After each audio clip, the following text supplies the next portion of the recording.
Beyond all imaginations is what the AAP sweep of Delhi elections has been. What a historic victory.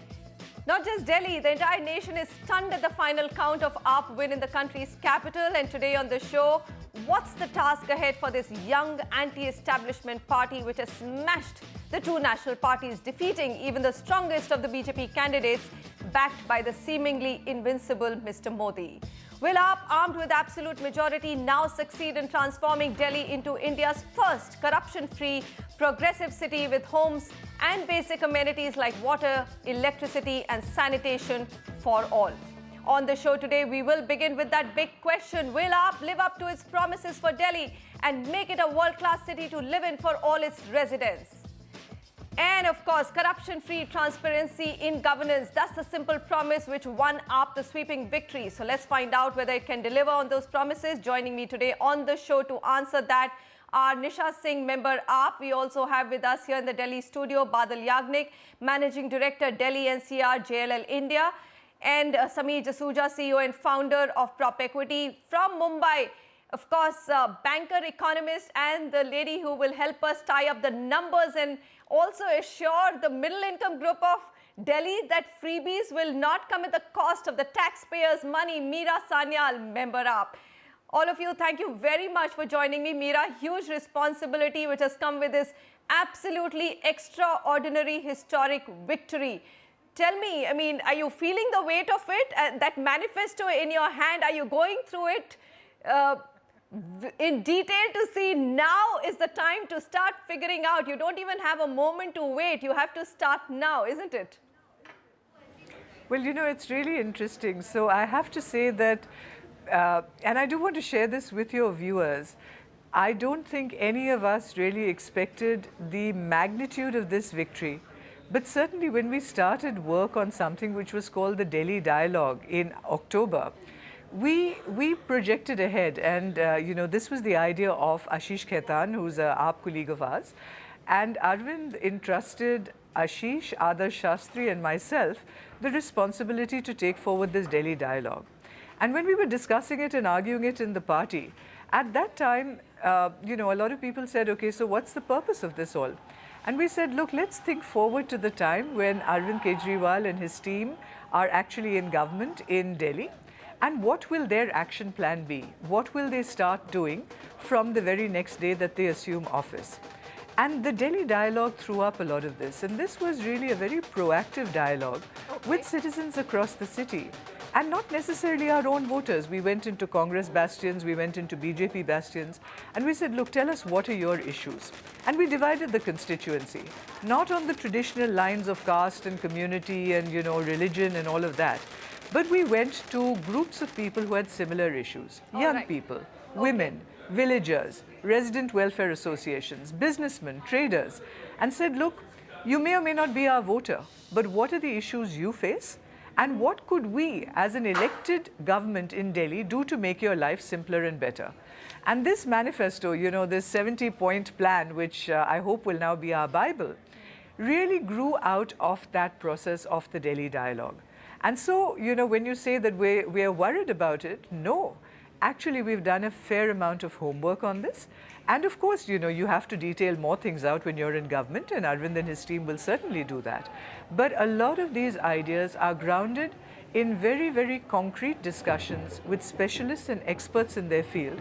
So we are quite confident, and we are very hopeful that each of these will be delivered in the next 5 years. All right. So what I really loved hearing was that the dialogues was meant to bring together what has to be implemented from day one of assuming power. So that's interesting that the blueprint is already laid out. Nisha, you had come, you were very, very confident that yes, AAP will win Delhi this time. You've been a corporator, so you understand the economics of it, and also how the current governance in Delhi is just, you know, it stings of corruptions. Let me come to that very first.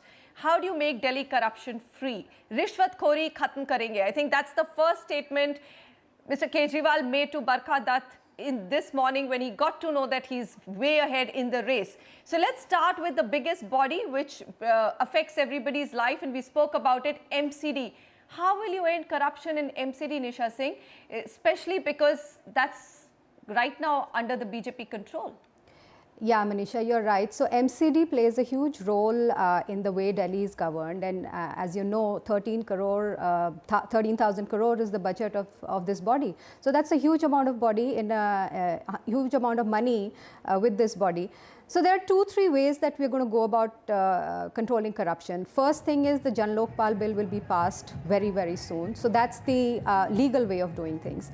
But as we have seen, corruption is, is controlled by setting examples, by punishing and, setting the fear in the minds and hearts of people who indulge in corruption. So even when, in the 49 days when our government was in power in Delhi, we had, booked 5 people for corruption, and that sent down a signal that there's going to be a zero tolerance policy. We hate corruption from the roots of our being in Aam Aadmi Party. So there's going to be zero tolerance, and if you're caught in corrupt activities, you're going to be punished and you're going to be sent to jail. So that's the message that was sent, and it's loud and clear already with all the authorities that either you perform, you deliver, and you give up your old ways, or you are going to suffer. All right, so I'm thinking that Lokpal bill, once it becomes an act itself, is going to be a huge deterrent to corruption in daily life, and that's the reason why we need it. All right, so I'm not going to delve too much on one issue because there's just so much to cover on the agenda, and I just want to hear your opinion on each of these. So let's now come to the other big one. Meera, you said the maths has been worked out. Electricity prices to be halved. How does the math work there, especially when we don't even have enough electricity, and free lifeline water of up to 20,000 litres to every household per month? The numbers, are they adding up? I mean, you're saying you work with specialists. Give us your argument on it. So just let me first add to what Nisha said in terms of corruption. One of the big reasons that you also have systemic corruption is that the processes are so convoluted, So you have a multiplicity of forms, you have people who have the opportunity to come and rent seek. And an example of, once again, our 49 days was, what we said was that there would be no raids on VAT. So the promise was no raid VAT Raj. And actually during those 49 days, other than people who were defaulters or, basically, cheating the system, there were absolutely no raids. What was really interesting was that the tax collection for that period, for that first quarter, was 1,000 crores higher than the previous year at the same time. So people, this is one of the things which is a famous saying of Arvind, कि जनता को गले से लगा लो, व्यापारियों को गले से लगा लो, and then they repay in kind. And the tax collections went up by a record amount. So one of the things that we have absolutely said is we are going to simplify processes. We are going to bring in e-governance. We're going to remove those opportunities for rent seeking. And I think that is going to be one of our big planks in reducing corruption, in addition to, of course, what Nisha said. Let's now come to the Bijli and Pani. Let me first talk about water. You have to just go through either the slums of Delhi or of Mumbai or of any of our big cities and see the amount of money that poor people pay for their water. It is the tax on the poor for using toilets, for water, is very, very heavy. You and I don't pay that in our own homes. And this amount of water that we are talking about is really lifeline water, right? You need water to live. And so this amount we've taken into account, a family of 5, and we're saying that this is what the lifeline water is. Now, if you look at the water supply in Delhi, there is more than adequate water to reach every part of Delhi through piped water. The problem is a lot of Delhi doesn't have piped water. And I'm not just talking about, slum clusters. I'm not just talking about juggies. I'm not talking about those areas alone. Let's talk about the area of Dwarka, right? It's one of the largest middle-class planned colonies. It's a beautiful colony.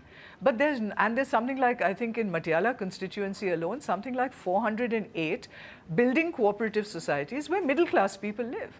But there is not a single piped water connection. All the water to Dwarka is coming through tankers. And the astonishing thing about this, once again, is that the water supply, one of the major sources of water, is about 2.5 kilometers away from Patiala. All it would actually take is a pipeline which doesn't cost more than 18 or 20 lakhs to provide piped water to Dwarka. So one of the big, campaigns last time was that there is a water mafia controlling water in Delhi. I mean, that is absolutely a fact. And anyone in Delhi will tell you that the Delhi Jal Board is one of, unfortunately, the most corrupt institutions in Delhi. So what we are saying is, let's look at what are the factors that are making these things possible? What are the supply side constraints? What is actually holding it up?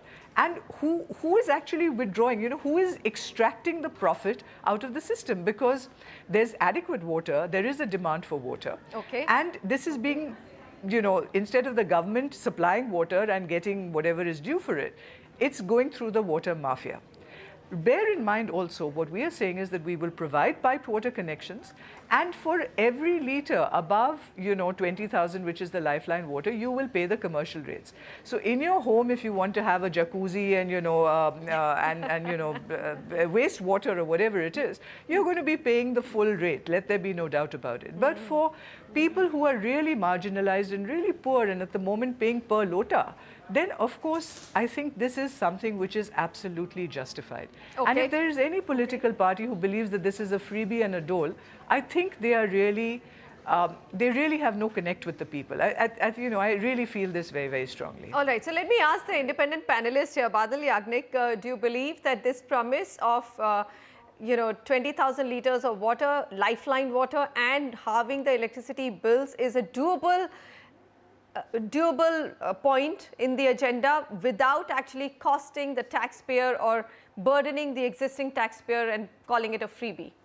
So Manisha, answering this point, I think so there are ways and means, and there are, in case the leaks are stopped. Are you convinced with Meera's argument? Yes, certainly, very convinced. Okay, in case the leaks are stopped in the system, and it's been governed rightly, I think so it can be done.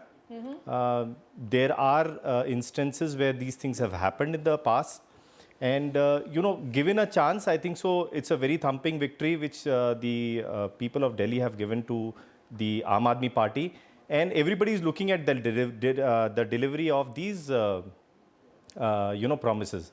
Okay. It is doable. I have a firm belief that it is doable.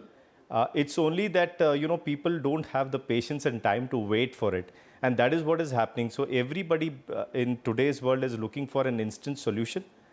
And these things probably would take some time, and there has to be patience and time given to the AAP to deliver on their promises. Clearly, Badal, if you were in Delhi, you would have voted for AAP. You're asking for time, and the AAP is ready to start working tomorrow and start delivering anyway. Okay, let's come to another very, very big issue. And on the property show, I think this is something that we've been asking for, continuously raising it with the housing ministry at a national level, which is affordable homes. So there's slums, there's affordable homes, and there are unauthorized colonies, and that itself is a huge challenge in Delhi. So, Sameer Jasuja, I mean, map out Delhi for us. We've seen enough and more examples of why slum redevelopment has just not been possible in Delhi. Hugely politicized event. Now AAP says that slums won't be demolished, will be rebuilt with the participation of slum dwellers, and affordable homes will be created in 200 acres which has been identified as vacant unused government land. Doable? I think the timing is absolutely right now. Even if those 200 acres of land was not available, Delhi is now going to double itself very soon. There are 700 more kilometers going to be added to Delhi, which is more than what Delhi is today. And there is enough and more land available for any government to be able to come and solve this issue of slum development. So that's not going to be a challenge. The challenge is going to be able to work with the DDA, going to be able to execute that plan on ground, which is always the biggest challenge. I don't think Delhi has scarcity of land. It is just now the will of AAP to actually deliver what they've promised to deliver. Okay, how will they they deliver? I mean, redeveloping slums is not that easy, even if you get the Mohalla Sabha together, but actually somebody has to come in and build. And we talked about DDA. Nisha Singh, there was Ajay Makan, of course, when he was the housing ministry, said DDA should be scrapped. Then we had a BJP manifesto which said DDA should be given the task of building affordable homes in Delhi or making Delhi a smart city. On both ends, DDA to be working, and we've seen the DDA just doesn't work. So what is the solution? It's very simple. Okay. It's very, very simple. If you start getting into redeveloping those slums, it will be a nightmare according to me. This is exactly what happens in Mumbai redevelopment, where you have to get all the slum dwellers together, take their approval, and you will find enough and more elements over there who will be resisting. They've been living there for multiple decades. 70% consent does not work. It's So not that going to work. I have serious have to- doubts, Nisha Singh. I mean, Sameer raised a very important point. Slum redevelopment with the participation of slum dwellers is an absolutely failed example. It hasn't worked. Meera's laughing, but Meera, your city, you know, Dharavi is a big example of how it hasn't happened, isn't it? But it's very You know, easy to- Manisha, I'm cutting in on what Nisha is going to say, but Nisha, I'll just talk about Mumbai. The situation, Manisha, here is very straightforward. We've talked about slum redevelopment, but who has gained? It has been the politicians and the builders who have gained. The slum dwellers have certainly not gained, and the state, whose land it is, has not gained either. So here we have a very interesting situation. The government, I mean, most of these slums are on encroached land, which belongs to the government of the day, whatever, you know, I mean, it belongs to the taxpayer or whoever you call. These are people who've come into the city, and I do want to make the point that people who live in slums actually are providing services to the city. They're very hardworking people. That is true in Delhi, that is true in Mumbai, that is true in all our mega cities. All right? They are living in slums because they cannot afford to live in any other housing. But they've come there and they're living in situ. Now, these are productive members of society. They are contributing to the economy. What you want to do is to give them decent quality of housing with amenities like toilets, with water, with electricity, etc.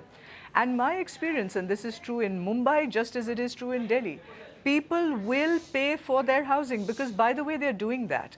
Let's not imagine that these people are living there for free. Meera, I have a very different point. I have a very different point. You know, getting 70% to rebuild a slum is a huge challenge. We've done n number of stories to see why it has not happened. Getting people's consent, how much house, I mean, to get them shifted for a short time, Manisha, then to actually rebuild, Manisha. it's a huge task. I think this is Manisha, a subject what I you're asking, understand, no. and I feel you're being too simplistic in your solution. No, that no, we no, will no, do not it at with all. the participation of slum dwellers. Absolutely, it has to be done with that, Manisha. What you are doing with the 70% consent is to tell people, move out of your houses, we will build you these, 200 or 300 square foot thing, Who's we? and there's going to be Who's a high-rise we? multi-story there. Who's hold on we? a minute. What? Sorry, I mean, are that's you the way it's being done in Mumbai at the moment. Okay, all right, I get it. Okay, carry on. Sorry. So that's the way it's being done in Mumbai at the moment. Yeah. But if you were to go and, there are a whole lot of people who are providing affordable housing at a certain rate, plus you go to the slum dweller, and we have spoken to people. People are willing to take loans, which are 20 or 30-year loans, in which you mortgage your home. So you get people to build their own homes in situ. Why can't we do that? Okay. And that is what the Aam Aadmi Party is talking about. All right, I will come to Nisha, but Badal, is that a model which will work? I mean, people, because these are also, there are no clear papers, clear titles, there are lots and lots of issues, isn't it? So agree with you, Manisha. It's not an easy task as has been defined currently. It's going to be a very Herculean task of getting these slums into place and getting these remodeled, redeveloped, giving them the mortgages which have been talked about. There are a lot of litigations, a lot of legislation to it. So it's not going to be an easy task at all. But just adding to what Sameer just said, we're just talking about the current development. What we are looking, what the real estate sector actually is looking is what is going to happen to that 87,000 hectares of land which has been identified for the Delhi Master Plan. Yeah. So how is it that if at all the Delhi master plan is passed, no, Badal? That's the whole thing. Five times it's already gone for a review. And you know, Manisha, the thing is that Delhi is a city which is surrounded by two other satellite towns which are doing well. Just to add statistics to it, 2007, the total stock of commercial real estate, which is the hub center of driving the economic activity, was 20 million square feet in 2007. 14 million was in Gurgaon, 4 million in Delhi, and close to about 3 million odd in Noida. When we look at it currently, it is 80 million square feet.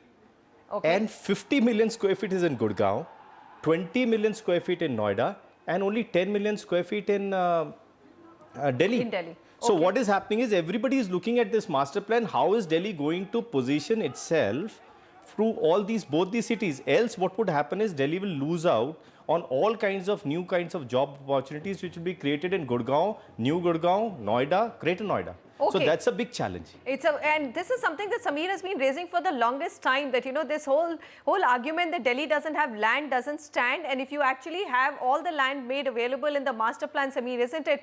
Prices not only of homes, the homes which have become hugely expensive in cities like Gurgaon and also in Noida, now they've kind of become upper middle class in the main sectors, will also crash, Sameer. So it is possible to do a huge, so slums, we'll see how it will happen, but it is possible to do huge amount of affordable homes. Nisha, we had cut in between. Just to add, So Manisha, the Delhi master plan is not addressing affordable housing in totality.